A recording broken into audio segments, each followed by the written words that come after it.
I want to take a moment to tell you about Ballot Ready.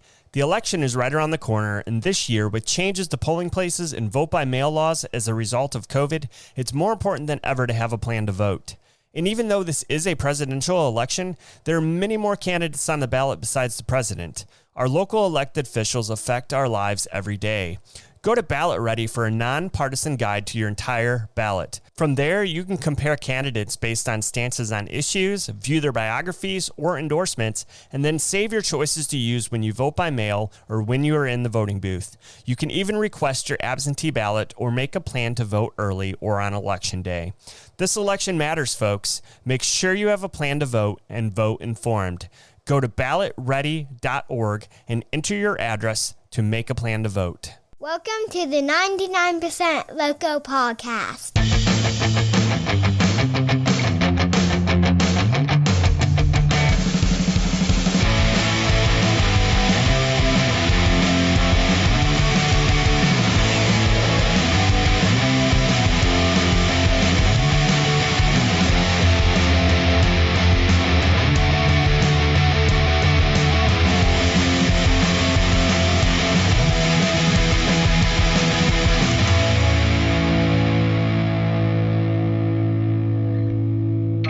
Hey there, podcast family. Welcome to another week of the 99% Local Podcast. This week, we are at episode number 48.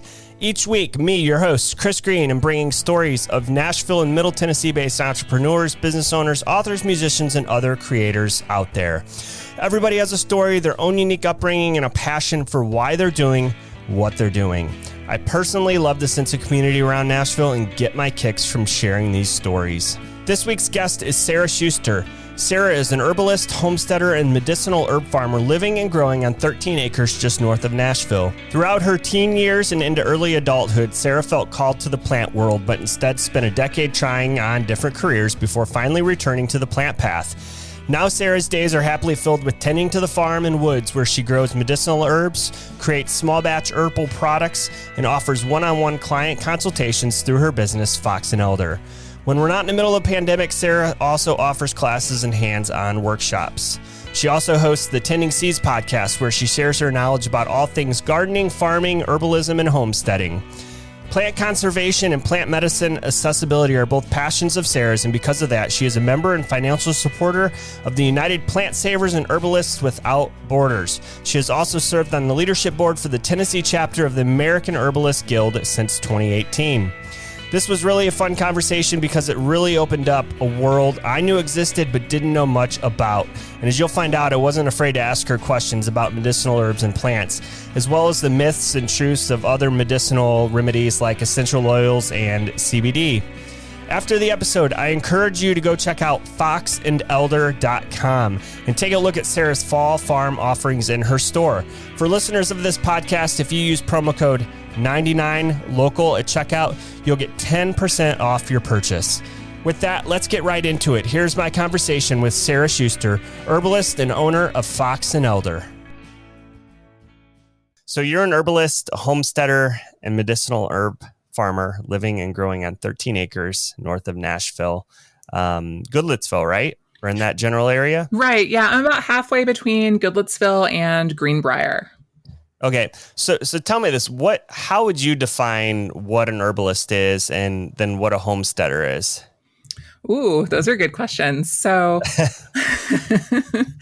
so an herbalist, there are kind of different levels that you could approach, herbalism from. So there are some herbalists that say anyone that works with plants can call themselves an herbalist.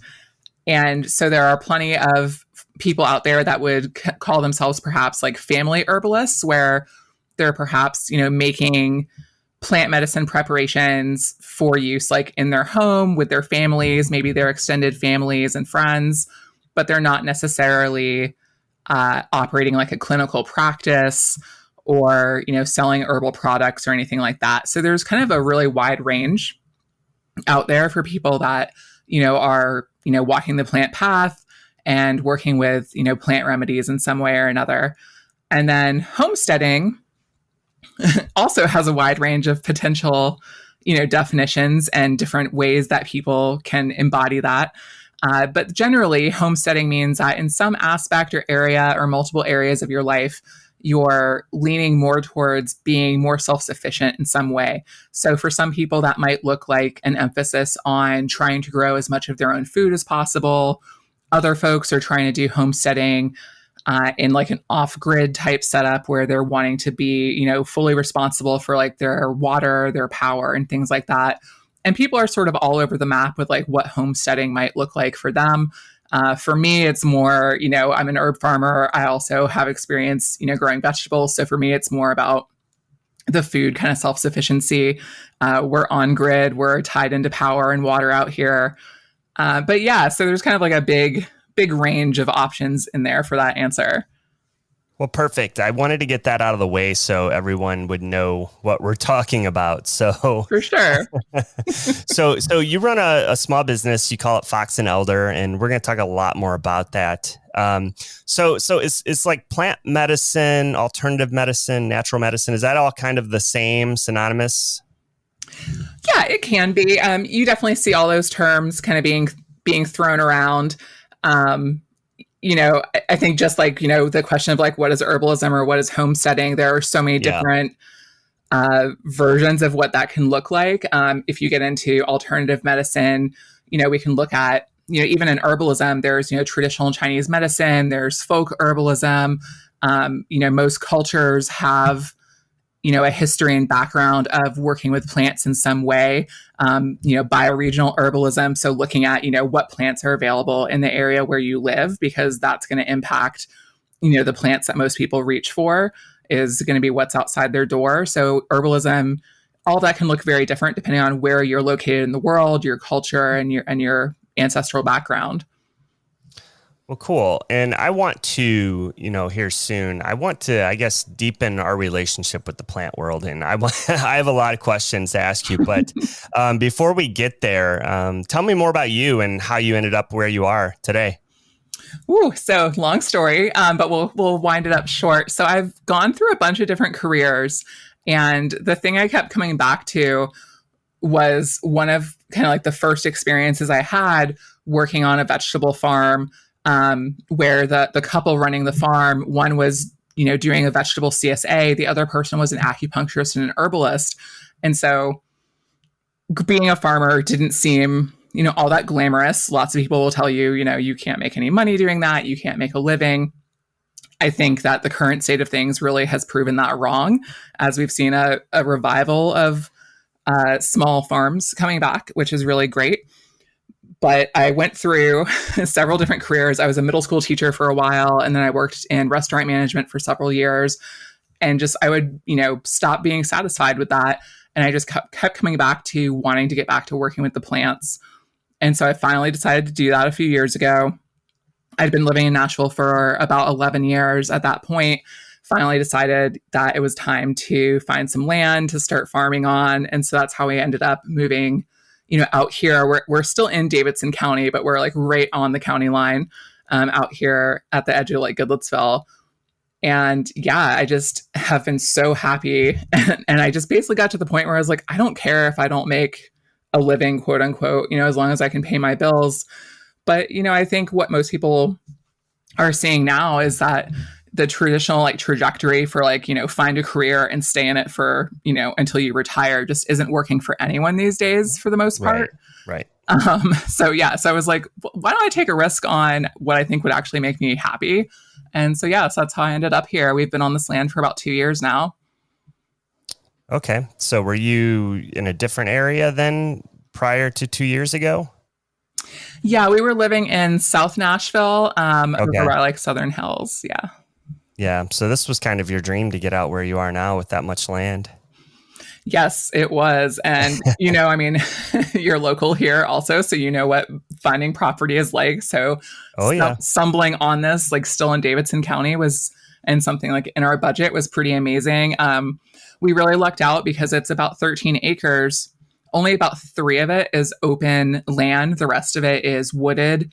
And it's very steep, going down into like ravines and stuff. And so I feel like most people looked at this and felt that the land wasn't, quote, like usable for them.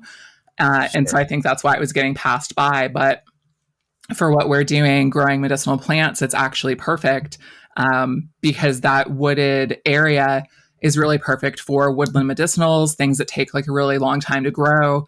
So I've been, working my way through those acres, planting things that, we won't actually harvest for 6 or 7 years probably. But yeah, that's perfect land for us. Yeah. And we're going to get back to talking more about your business and what you're doing. But like I said, I want to deepen my listener relationship with the plant world. So I have some questions for you, but okay. So I know, this whole herb medicine concept isn't new. I mean, there's tons of history of this going back, I don't know, back to BC times. I mean, so it's not new. I guess I'd start out by saying, what are some of the important, I don't want to call them drugs, but I guess maybe what are some of the important herbs that are actually derived from plants? Just some of the common ones or more popular ones. Okay, well, so we're heading into cold and flu season. So one herb that I think most people are getting kind of more and more aware of as time goes on would be elderberries. So things like elderberry syrup for its sort of like immune boosting properties. And, quick disclaimer, like I'm not a doctor, I'm not making, legal claims and stuff, but, there's a lot of like traditional, knowledge, like you were saying, that this goes back thousands of years that different cultures have used, various plants. But I think it's also worth pointing out. So it's like we have things like elderberry that we can use and make like a syrup from, or, drying the berries for teas and tinctures. But there are also a lot of herbs that, we don't even need to look at necessarily as medicinal plants, but more, culinary plants or food herbs that we cook with.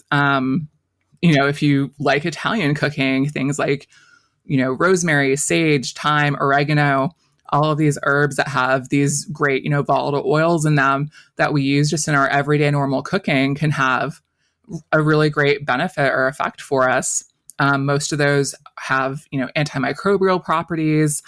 And, so it's just about teaching people how to incorporate these plants into their everyday life with just more intention and purpose, which I think is so important for us.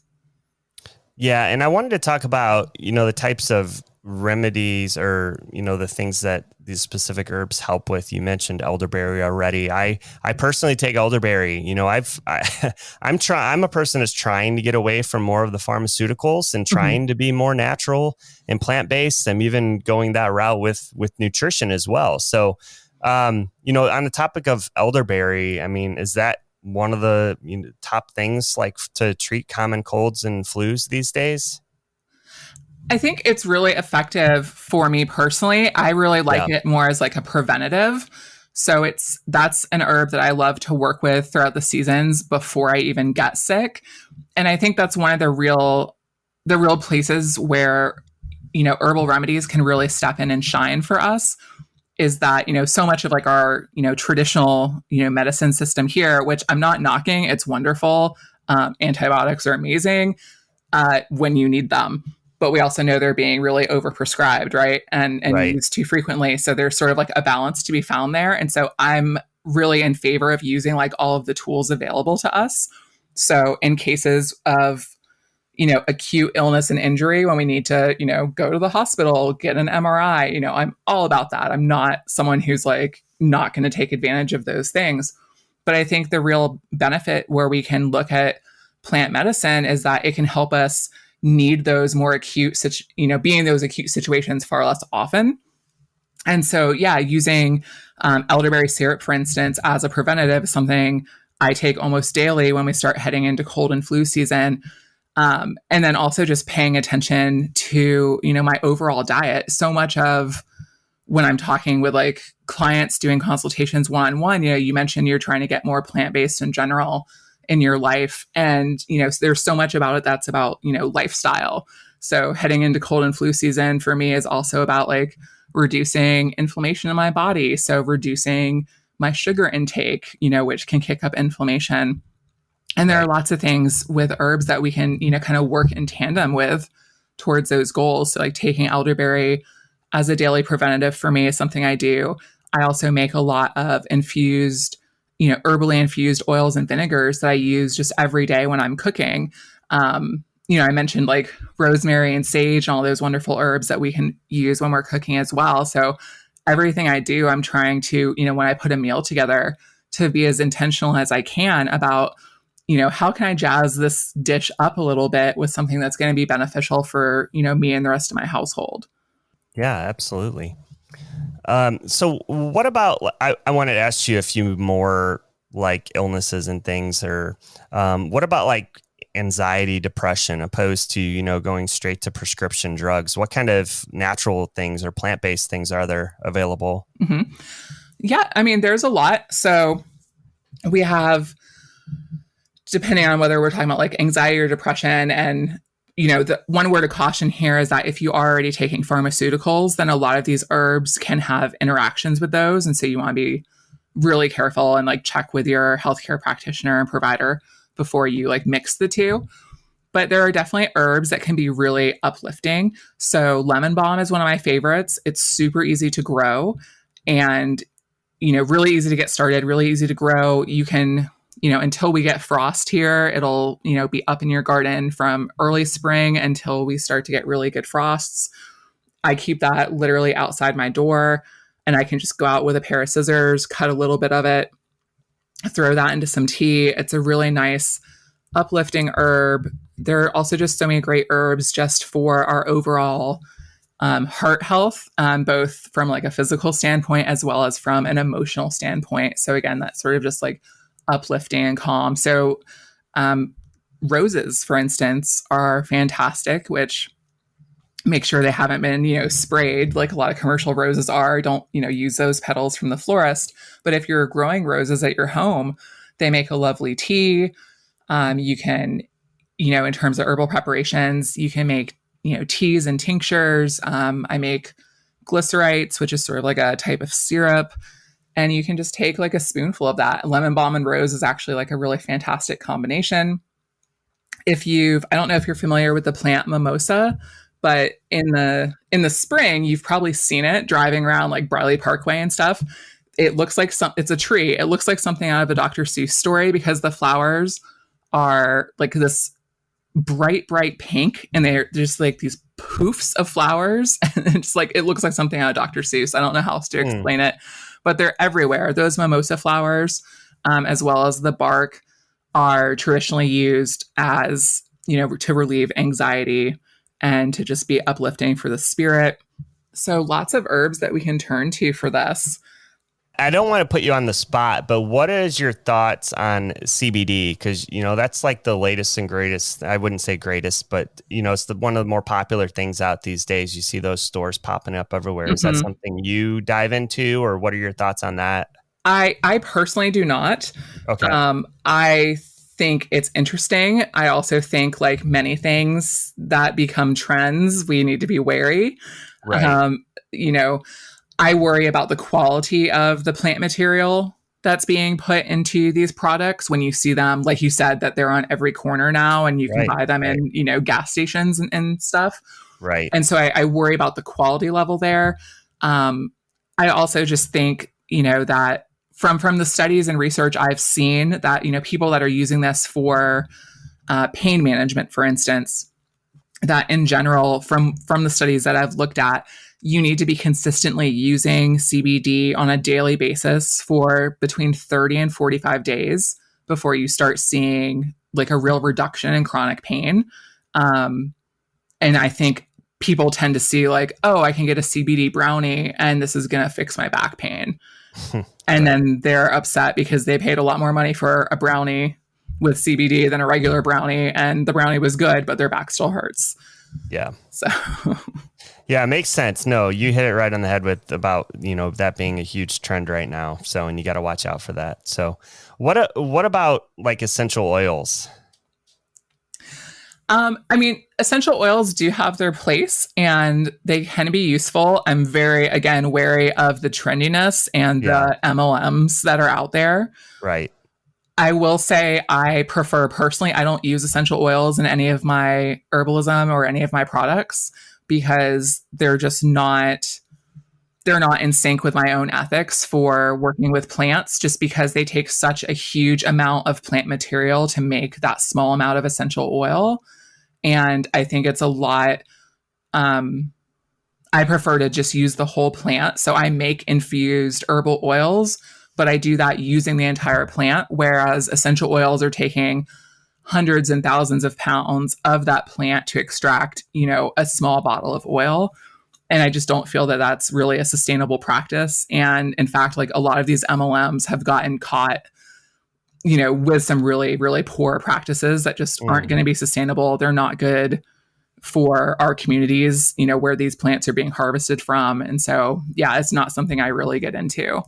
Yeah, and I didn't mean to put you on the spot, and I don't have a specific position against these. I mean, like I said, elderberry I use, which is awesome, but I've kind of looked at CBD, for anxiety and essential oils too. So that's good to know. Great info. Yeah, and I mean, the other thing I'll say about essential oils too, and that I worry again with these like MLM companies where people are going out and selling these products with like zero to very little training, is I'm always like horrified when I see people talking about ingesting essential oils, which I just feel is so dangerous because those oils are so incredibly concentrated. So even if you're just putting like a couple drops of oil into your drinking water, that's so much, and you can really, you can burn yourself internally with those oils. So I always just caution people, like, if you are going to work with essential oils, please don't ever, put them inside your body.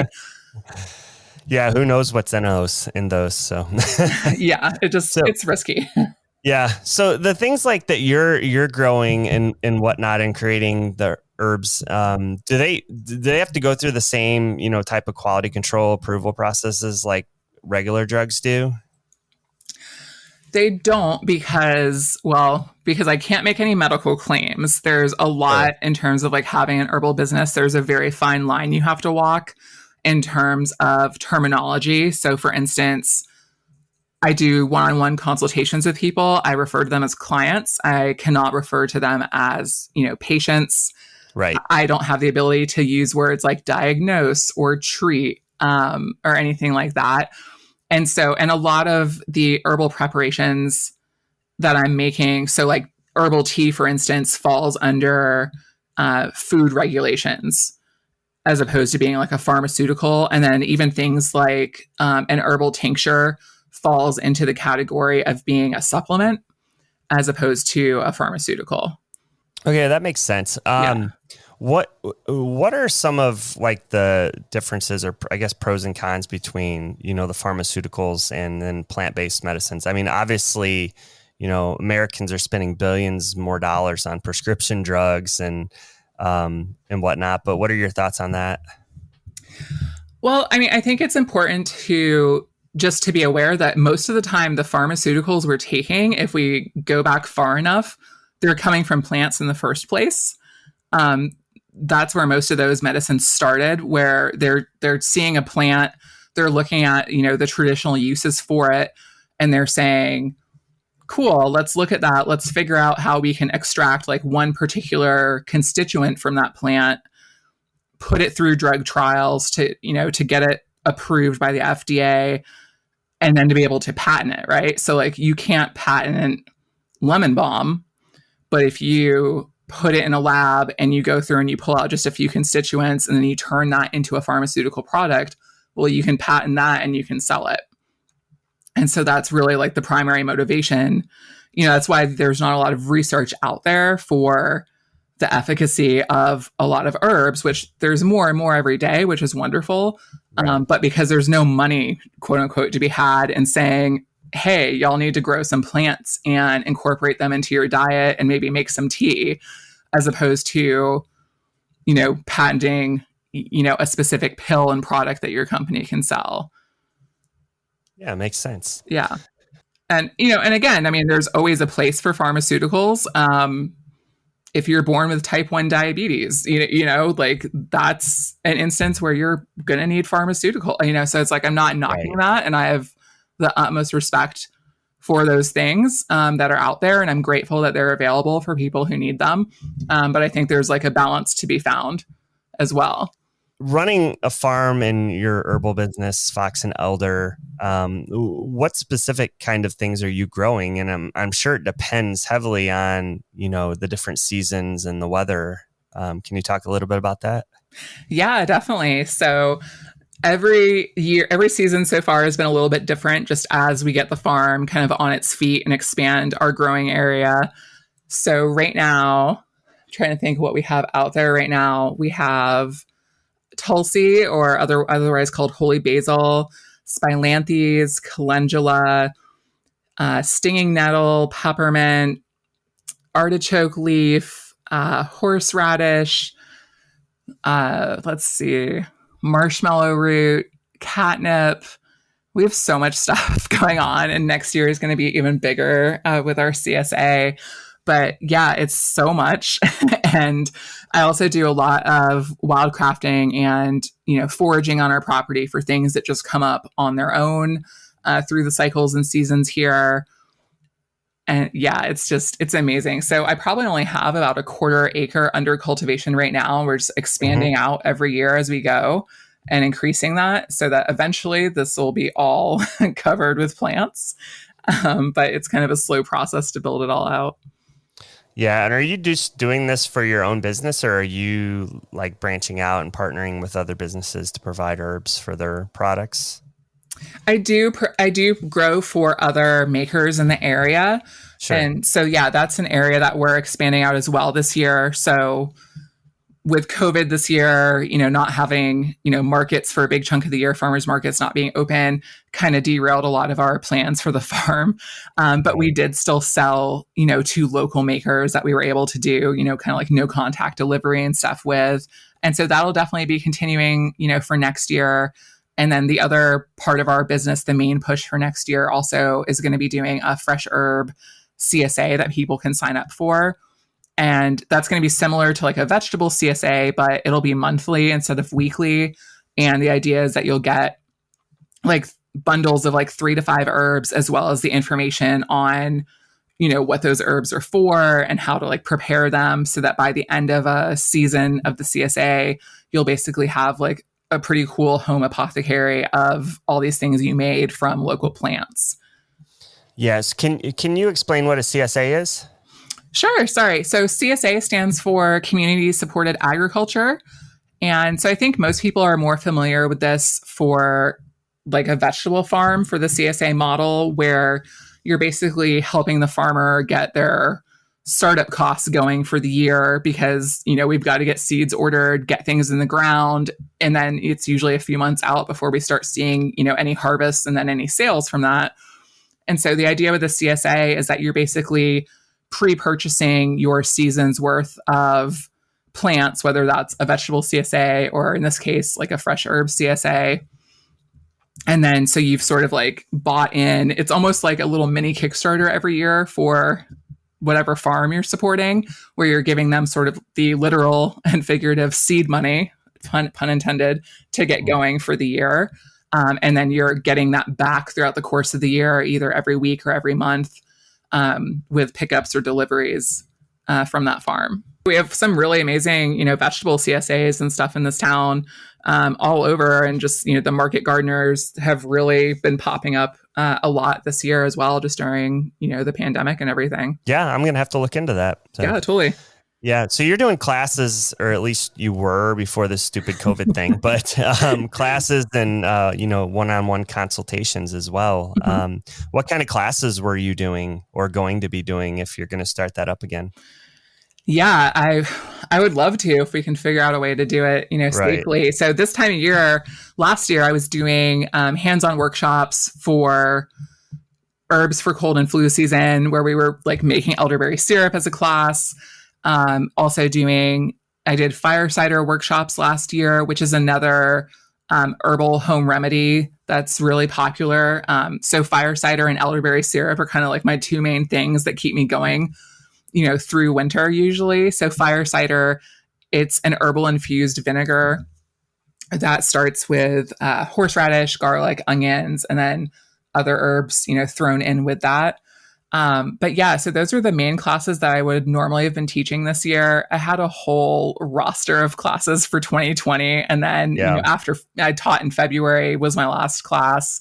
I have taught like one Zoom class over the summer on making herbal teas. But yeah, so not sure what that's going to look like going forward. But yeah, teaching is really one of my main passions. Like I said, I was a middle school teacher for 6 years before I started doing this. And I still just like love helping other people, start their herbal journeys and, get on the plant path. Yeah. And what about your consultations? So like if someone came to you and they're interested in finding out, something that might benefit them. Yeah. So we do an intake where, I always tell folks there's no such thing as TMI. We're going to talk about everything under the sun from, how are you sleeping to how's your stress level? What's your diet like? We talk about, digestive issues, elimination issues, just anything and everything, but, with a focus for whatever that client is specifically wanting to work on in terms of, specific goals. So like right now for this year, some of the really common things that clients come to me to work on would be digestive ailments, sleep issues, anxiety, managing stress. And then, other people who maybe don't have a specific problem, but just want to just improve like their overall wellness and maybe just figure out some ways to incorporate more herbs into their life or, just making them like a custom herbal tea blend that they just want to start, just drinking a cup of herbal tea every day. So it's kind of like a huge range of things that I see with clients, but it's normally about like an hour-long consultation where we just kind of dive into everything. And it's always amazing as, clients will tell me, oh, I want to work on, X, Y, and Z. And as we start, pulling these issues apart, we realize like, oh, there's maybe one thing that's sort of connecting like all these three issues that someone's having. And we can, instead of trying to just like kind of symptom manage, we're really kind of like trying to peel back the layers of like looking at lifestyle and just anything that might be impacting that overall for them and kind of like figuring out like, okay, you're not sleeping, but like, why are you not sleeping? I'm not just going to give you a tea designed to knock you out. I want to figure out like the why of it too, if that makes sense. Yeah, it does. Definitely. So you have a podcast too called Tending Seeds. I actually listened to a couple episodes, not all of them, but kind of went through and looked at some more that piqued my interest. So, what are you doing with the podcast? Yeah. So Tending Seeds is basically the subtitle for that is, Adventures in Homesteading and Herbalism. And one of the things I realized going into this, when we got out here on the property was that there were some really great podcasts out there for both of those topics, but a lot of times they were coming from people that had been doing this for a really long time and they were pretty like far along on their journeys, And so I really was like, well, what if I started at the beginning and just kind of like set my pride aside and let people watch me, fumble through it and could kind of like go on this journey with me basically. And so, I've been doing the podcast for almost 2 years now, and it's been a really interesting process to kind of just, like I said, kind of have to swallow my pride and say, here's what I screwed up this month, and like, here's this thing that totally failed or this project that I did, and I would totally do it a different way now if I was to go back in time or something. But the feedback I've gotten from it has been really fantastic, just with other people who are kind of just starting to get on that path themselves or are still living in the city, but hope to do this themselves one day too, or just looking to like learn more about herbalism. And, so far the feedback I've gotten is that it feels like really relatable. And they enjoy hearing about the things that I mess up and that I can share with them, some tips on like how I got around my mistakes basically. Yeah. In one of the episodes that I have next on my list is the 3 herbs for new gardeners, because I had a question like, what could someone like me just go in my backyard and, grow these or definitely. Or what would you say would be like the easiest way to start? Yes, definitely. That is a great question. So, yeah. So, I do a lot of different things like with my business, with the podcast, the farm and everything else, but like, everything comes back to just me wanting to give people as many different ways as possible to start their own journey of working with the plants. And so, yeah, I always tell people I don't care if you live in a tiny condo and you just have like one windowsill that gets sun, you can start growing, something, even if that's just a few, of the culinary herbs that we were talking about. But if you have backyard area as well, there are definitely some things that you can start growing. Calendula is one that I recommend to folks because it has a really short days to maturity. So you can plant that as a seed, and the part of the plant that you generally work with is the flower. You can plant that seed and you can be harvesting flowers in 40 to 45 days. So it's a really fast turnaround time and it's beautiful. So even if you live in an area that has an HOA that might be breathing down your neck or not want you to garden, it's a flower. Mm-hmm. So it's great for landscaping. So I think that's a wonderful one to start with. And it's also really versatile. So you can cook with the petals of calendula. You can put that into your soups. You can dry the full flower and make teas with that.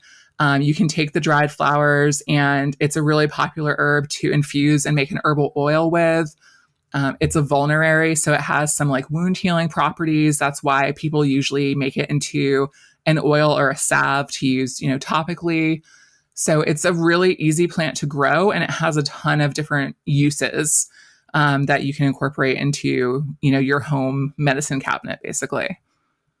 Yeah, I'm taking some notes here. So yeah. And what else? What are a couple more maybe? Yeah. So anything in the mint family is, super easy. I do caution people that, one of the things that makes it so easy to grow is that it wants to grow and it wants to spread. So if you don't want to have a whole area full of mint after a year or two, then you may want to just grow that, in a pot, or if you have a raised bed or something. Sure. But yeah, peppermint, spearmint, and you can also get into, there are different varieties of mint. I like chocolate mint is a fun one to throw into teas.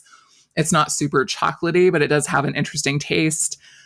So that one's really easy to grow. So calendula and, any of the mints, I think I would start with. Rosemary is also pretty hard to kill. That's not a dare. But sage, thyme, any of those culinary herbs that people are generally used to working with are pretty simple to grow. Holy basil, if you have ever kept regular basil alive, then you can do this as well with holy basil, or it's also called tulsi. And then also, there are things in your yard or in your lawn that, as long as you don't spray your lawn with chemicals, there are going to be plants already popping up there that you can work with and get to know. So dandelion is a fantastic plant that everyone views as a weed or a nuisance, but it is medicinal from the flower to the leaves to the root. And it's a very versatile herb. And so if you have that in your lawn, you can work with that.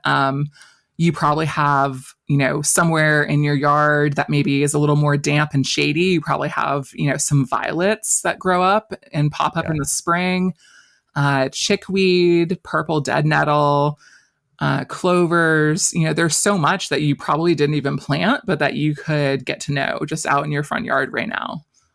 Right. Good to know. I guess I probably have some little projects coming up now. Happy. Well, awesome. Besides what you do with Fox and Elder, what are some other resources that might be available for those who want to find out more about herbal medicines and whatnot? So there's High Garden Tea here in town, which unfortunately the storefront was destroyed in the tornado in March. But they have started selling, teas online, but also Leah, the co-owner of High Garden, she has a great Instagram. She posts, helpful videos and stuff as well. There's so many resources out there. And, I just encourage people to just figure out what they want to know more about. And I mean, everyone has a YouTube channel these days, it seems like, and they're just, podcasts and books. There are also, not so much this year, but there are usually herbal conferences and things happening.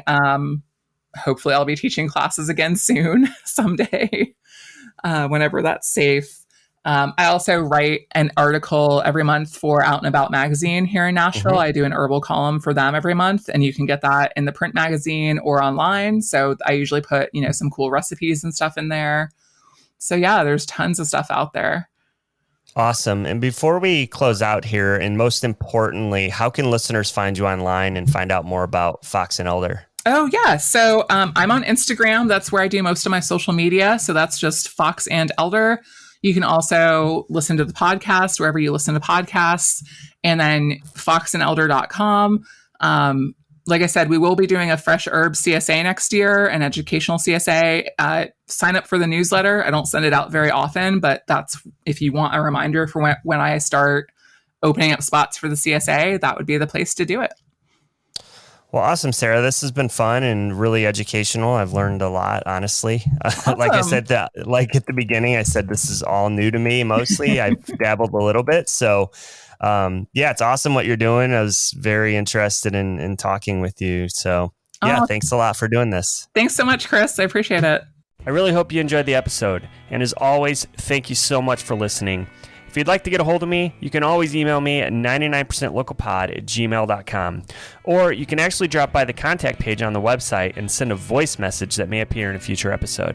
Speaking of the website, you can find it at 99percentlocalpod.com. And while you're there, make sure you catch up on any and all past episodes. If you'd like to support the show, you can do it in a few different ways. Please follow the podcast on Instagram or Facebook at 99percentlocalpod. Leave a review wherever you listen to this podcast. The best thing you can possibly do is share this podcast with your friends who might want to check it out. Lastly, would you consider contributing to this podcast on a one-time or ongoing basis? All contributions that I receive, 10% of that goes to the Well Outreach in Spring Hill, Tennessee. And until next week, stay safe and be kind to those around you.